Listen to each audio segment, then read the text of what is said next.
Okay, guys, this is Dave's LFC Chats on YouTube, Twitter, and Instagram at Dave's LFC Chats. And I've got a legend with me today, an absolute legend, a super Liverpool fanatic like myself. And that's what I like talking to. He's a huge backstory, an unbelievable backstory. We'll chat about that. We'll talk about Liverpool. We'll talk about Jurgen Klopp leaving as well on Friday. Dramatic news. But welcome to the show, Colonel Jr. How are you? I'm very well, thank you. Obviously very shocked with Jurgen deciding to go, but we'll go into that, I'm sure, this evening in more detail.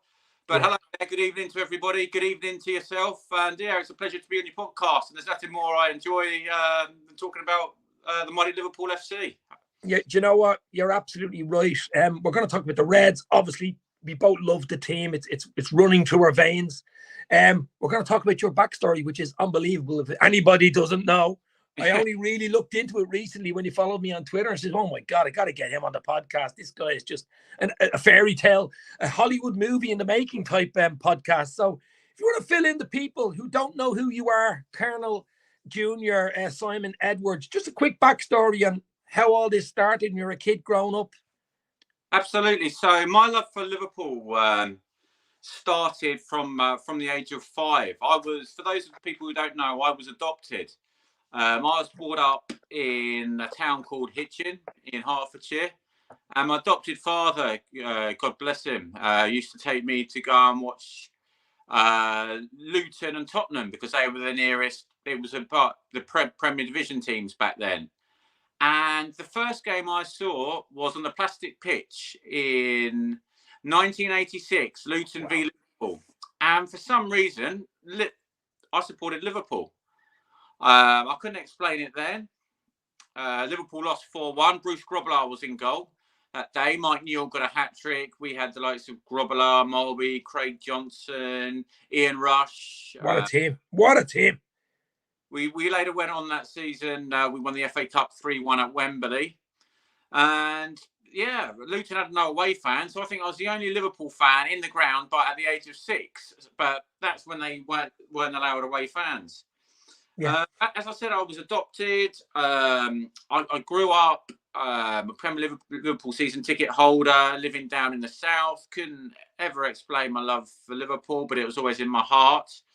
As I said, I was adopted. A couple of years ago, I looked into my background, and through a Galway genealogist, I tracked down my mum's side of the family, who were all over in Galway. Unfortunately, my mother passed away when I was a baby, so that was sad. But I met all her other family. So she had 8 sisters and a couple of brothers. So I went over to the Galway races, met them all. They picked me up from Shannon Airport, took me into Galway. Had a cracking time in the Galway races. My horses are still running, and very rarely made it out of the Guinness tent. But what can I say about Galway? They took me in as part of their family. The reason I looked into my history, because I'd always looked at my mum and dad who raised me in Hitchin. My dad, just ordinary people in Hitchin. I've got a couple of daughters of my own, and the mum was like, "Can you tell me about your medical background?" Me, sorry, I can't tell you. I'm adopted. So it made me start thinking for Kira and Scarlett. They're my daughters who are now 11 and 7. When I looked into this, it was obviously my mum's side I looked into first. Had no idea about Colonel Bob Sheridan, who is my father. All it said on the birth certificate was Bob Sheridan, and I got his email. Sent him an email. Said, "Hi, I believe you're my birth father." He said, not expecting a reply. He emailed me back. "Hi, yes, I am. What's your number?" He gave me a call, and the rest is history. For those of you who don't know who Colonel Bob Sheridan is, he's the biggest American boxing commentator in history. He was a boss of Don King for many years. He called over 10,000 fights. He's in the Boxing Hall of Fame. He did the Rumble in the Jungle, Thriller in Manila. His best friends were Frank Sinatra, Elvis Presley, Muhammad Ali would not box without him. And they'd even started this was all in the press. I had to do documentaries around Europe, RTL. I'll send you a link to it, Dave, later, so you can have a look at that. I then went out to America, met all Jennifer Lopez, Angelina Jolie, Dr. Dre, Eminem. They were all, because boxing is where celebrity meets the boxing world. Yeah. Mike Tyson, my dad was his hero. So there's me going out meeting all these superstars, and to me, they were more shell shocked to see me. They're starstruck to see me. I've got Mike Tyson. Hey, Colonel Junior, what an absolute pleasure it is to see you. I'm like, Mike, you're a no, I don't think you understand how great your father is. That's not bad now. That's not a bad version of Mike. I hope he's not watching this. That's not bad.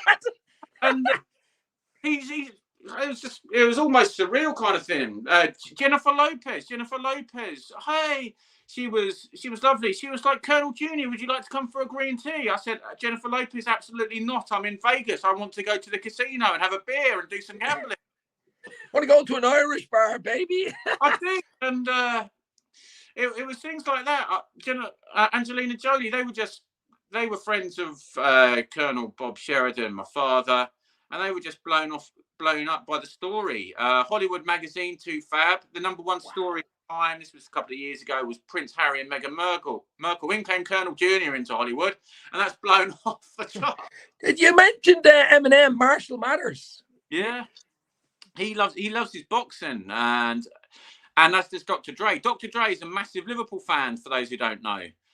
And Dr. Dre was in Liverpool recently, and Curtis Jones gave him a tour of Liverpool. So it's a small world. Snoop Dogg and Mike Tyson, good friends of Colonel Bob Sheridan's, my father's. Now, my dad didn't smoke, but they've got a cannabis farm together, Snoop and Mike Tyson. So Mike Tyson is a very laid-back character. I'm a Guinness man, but each their own, and I'm certainly not going to tell Mike Tyson to put out a spliff if that's what he wants to do. You know what you should say to Mike Tyson next time you see him? There's plenty of iron in Guinness. Iron Mike Tyson. Perfect. Oh, that's a crap. No, I will do. There you go, baby. That's a tip.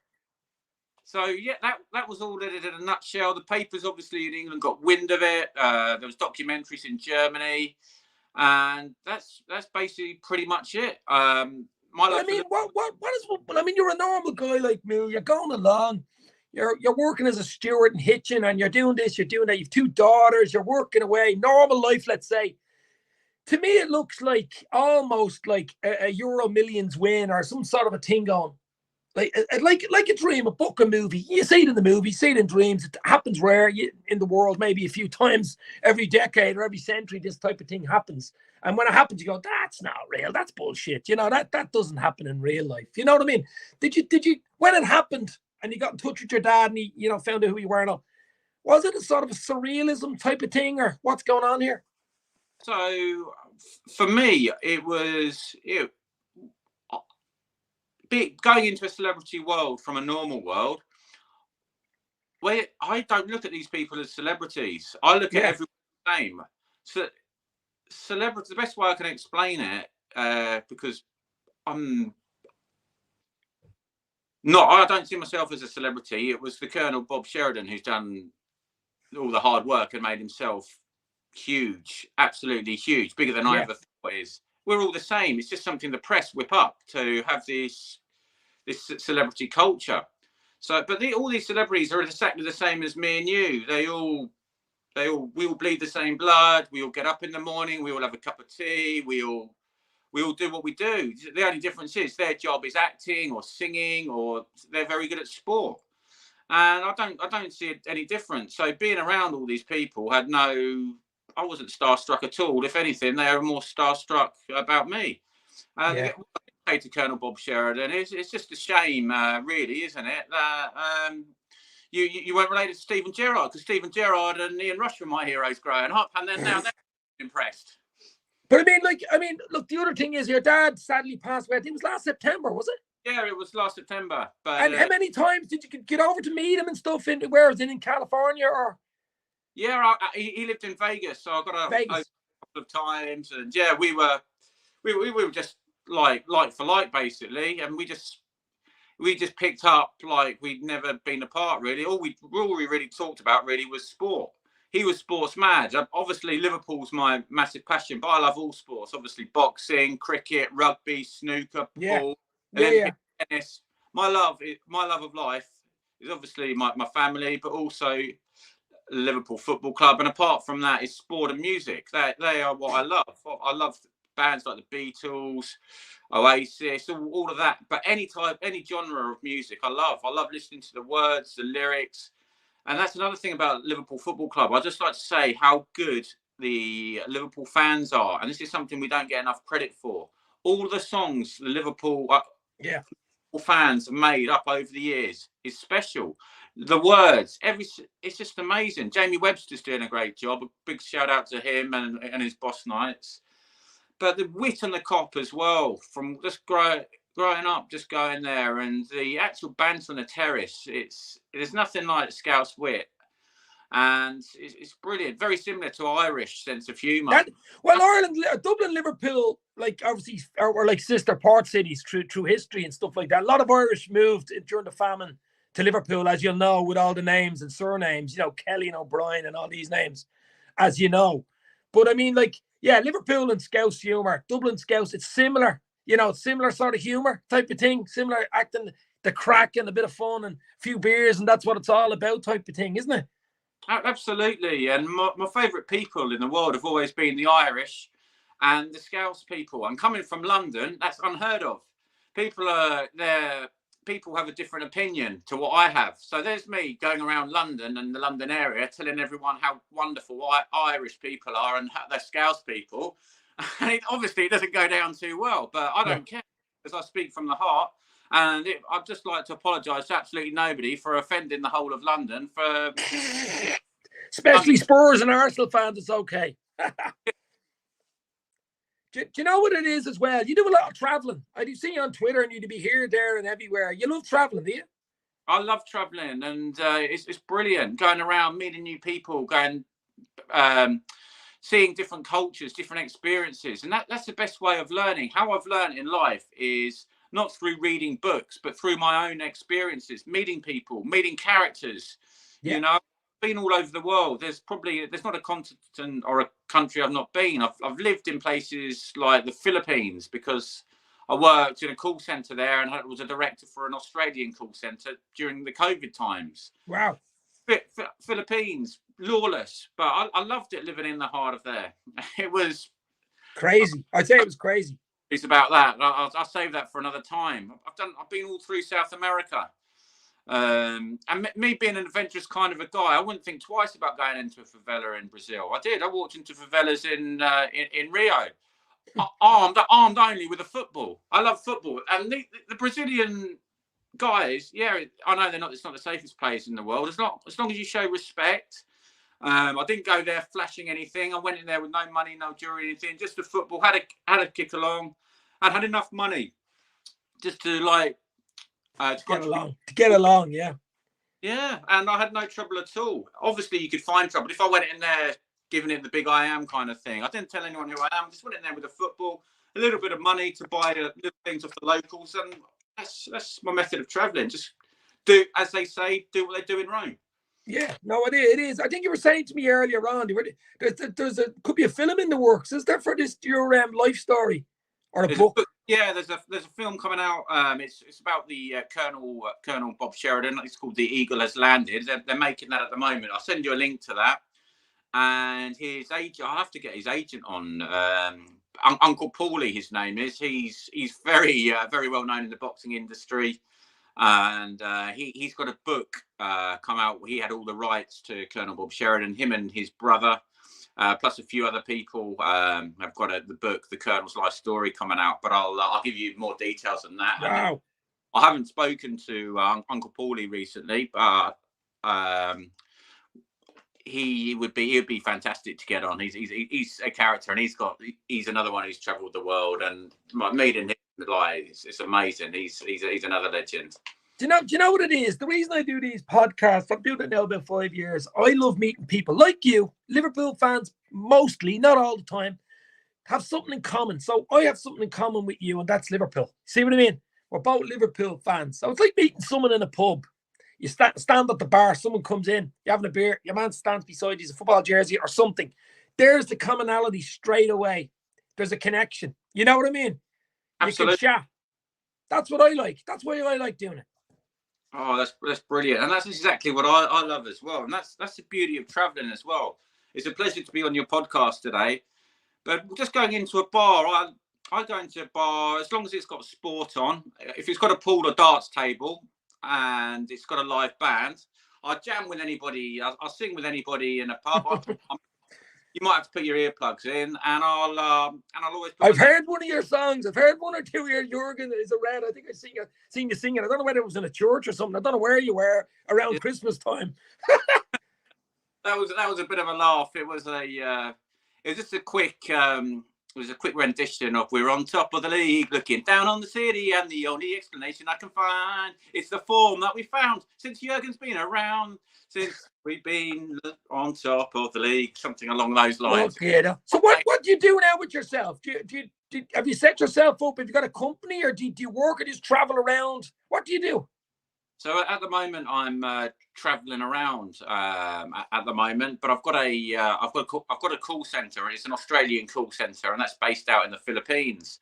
Yeah. I had a Philippine nurse girlfriend that I met in England back in 2009, and we had a daughter here in England, in Stevenage, Akira. Unfortunately, things didn't work out, so they moved back out to the Philippines. So I managed to get myself a business out there.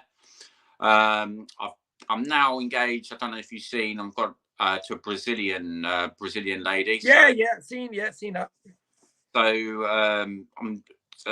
that's all going well. And apart from that, life is good. playing life, basically. Life is good, baby. That's what. Look, that's unbelievable. Keep me in touch about it. We'll probably talk to you at the end of the season as well to see where Liverpool finish up and if they win any trophies. Let's hope they win a few trophies. But let's talk about the Reds now. Okay, so on Friday, when you heard the news about Jurgen Klopp, everybody was shocked. I'm sure you were shocked too. What was your initial response to Jurgen leaving at the end of the season? My initial response was of utter disappointment, but total understandability. What Jurgen's done for us is nothing short of amazing.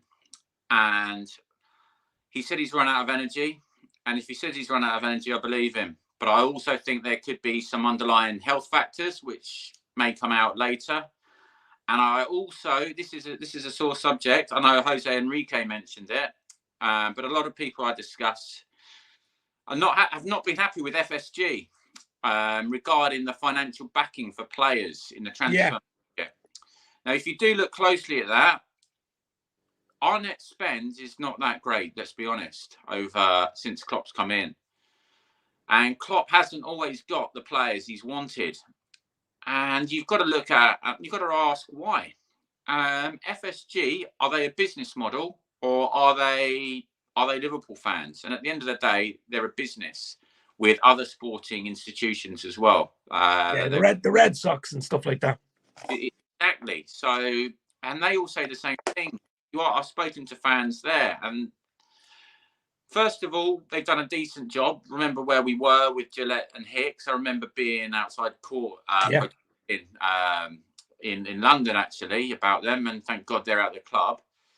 But I don't think Klopp's happy at all with the backing he's got. And without that Coutinho money, where would we be? Edwards did a fine job. Michael Edwards did a fine job. But that Coutinho money, straight back in the club, and we bought Alisson and Van Dijk.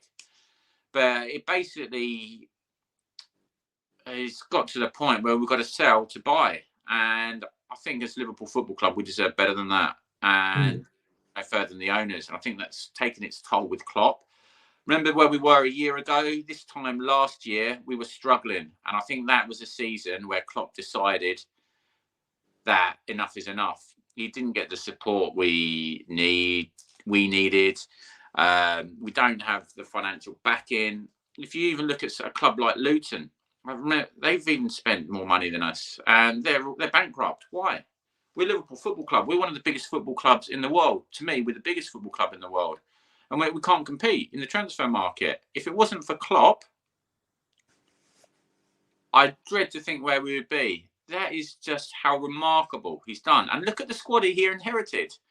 Look at that, to what he's leaving behind now. The man is a genius. Yeah, yeah. Do you know what as well? Yeah, he's leaving us in good stead. The foundation is really good. You know, when he goes in May or whenever he goes, Jack, do you know what? It could happen now if Liverpool get to the Europa League final. You know, the final's in Dublin. I did, yeah. Oh, fingers crossed. And imagine that now. Imagine his final game and it's in Dublin. And it's the only trophy he hasn't won, by the way, is the Europa League. Now, there's a long way to go. We're in the last 16. We're on top of the league. We're in the League Cup final against Chelsea in, 3-4 weeks. And we're still in the FA Cup winning 5-2. Did you watch the game today? Were you at the game or did you watch it? I watched it. I wasn't at the game today. I'll be there on Wednesday, though, for the Chelsea game. Oh, yeah. And Conor Bradley. Wow, fantastic. What I think he got man of the match today. He was that good. What is he? 19, Northern Ireland international. Unbelievable. Young Kwanzaa as well. I mean, that's another thing you could say. Clark, Bobby Clark, all these young lads coming up through. We've had a lot of injuries. So you might say, okay, sometimes injuries give you chances for other players to shine and step up, especially younger players that might have got the chance. Because when everybody's fit, it's hard to get into that 11 when you've all the boys back, you know, when you've a strong 20. Sometimes it happens. No 3-4 players to come up are going to save us millions. I'm sure FSG are rubbing their hands together going, that saved us 100 million of bleeding transfer fees in the summer. Absolutely. So first of all, just to go to your Europa League statement about the final being in Dublin. Yeah. That was one of the first finals we got to under Klopp, where we lost to Seville. Daniel Sturridge scored. Yeah, I remember it well. But imagine a Dublin final in the Europa Cup, Liverpool v Leverkusen, Klopp v Alonso. I know. In Dublin, it's possible as a swan song. It is. And what do you think of Klopp's predecessor? Like, would you think Leverkusen's Alonso is the number one so far? I'd like to see Alonso come in. I don't think there's anyone more better equipped to come in. What he's done at Leverkusen is fantastic. They've won every single game in the Europa League. They're unbeaten in Germany. He's done it on a shoestring budget. I remember actually being in Leverkusen. This is a story from 2005. We drew Leverkusen on our way to winning the Champions League that season in the last 16. I'm sure you all remember Stevie Jetty's goal against Olympiacos, which put us through to the last 16. You beauty! Yeah, you beauty! Yeah, I do remember that. Who could forget that one? What a hit! And we drew Leverkusen in the last 16. We won the first leg at Anfield 3-1. The second leg was out in Leverkusen. Now, I didn't have a ticket for it, and I was a student at the time. So I thought, why not? Let's get a plane from Luton to Cologne. And Leverkusen, it's an industrial area not too far away. So I got on the plane to Cologne and saw a load of fans I knew. Didn't manage to get a ticket, so I thought I'd go and watch it in a bar. Had a few Guinness in the local Irish bars there. And decided to wander around the stadium. And I noticed as wandering around the stadium with 5 minutes into the game, the Leverkusen gates were open. So I thought, surely not. I went with every intention to buy a ticket in the Leverkusen end. And I found myself just wander straight in. There's nobody on the gates, standing in the middle of the Ultra Leverkusen end. And the Liverpool fans are at the other end. You didn't have your Liverpool jersey on, did you? I didn't, no. I certainly didn't. You know what I mean? Those Ultra boys. And there wasn't a word uttered from my mouth, and I kept very quiet. 3-1. I think the likes of Barros scored that day, but it was fantastic, fantastic win. We then had Juventus, and then obviously Chelsea, and then the Istanbul Miracle, which I had the pleasure of being there as well. Oh, I was just about to ask you another question before we go. What's your most memorable moment and memorable match that you've been at, being a Liverpool fan? Probably Istanbul? Istanbul, the most memorable moment. The best atmosphere at Anfield I've ever seen was the Liverpool-Chelsea semi-final where we won 1-0 that Garcia scored. The ghost goal. Oh, beautiful goal. And the rivalry with Chelsea then was really, really deep because, how can I explain it? Chelsea just won the league. Yeah. We didn't like them. They didn't like us. They beat us in the League Cup final that year. Mourinho had given us to our fans. They then wanted to try and sign Steven Gerrard, who was our captain, and blimey, us and Chelsea, we don't see eye to eye. So hopefully we thrash them on Wednesday. Wednesday night, which you're going to be at, which is going to be I'll send you a few. Do us a little video outside and send it to me.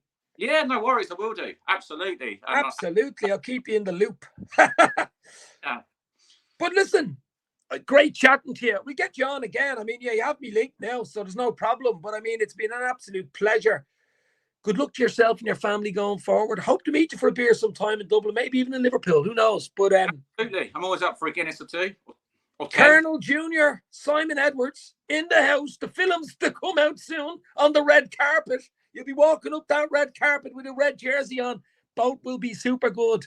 Check out the Bob Sheridan stuff. A lot of stuff on YouTube about his dad, Colonel Bob Sheridan, the most famous boxing commentator, MMA boxing in the world. Over 10,000 fights. We're talking Muhammad Ali. We're talking Tyson. Different level, legendary stuff. Colonel Jr., thank you very much. Thank you. All the best. You'll never walk alone. Cheers.